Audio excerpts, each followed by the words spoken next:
Na prvem mestu je zmaga. A ne takšna, kot si jo marsikdo predstavlja.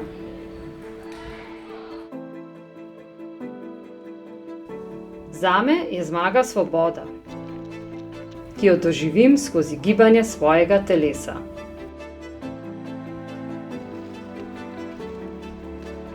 Tudi Lovro je eden izmed takšnih, ki niso radi pri miru.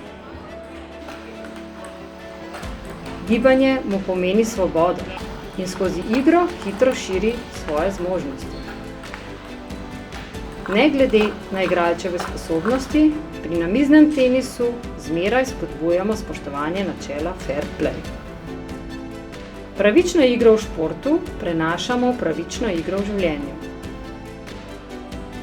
Tako se je Lovro naučil sodelovanja in strpnosti do sebe in drugih. Moje ime je Špela in sem trenerka namiznega tenisa. Že več kot 20 let mi zadovoljstvo prinaša možnost, da lahko v društvu omogočim igro vsakemu, ki si to želi. Rekreativnim in profesionalnim, odraslim in mladim, šport za vse. To je prava zmaga.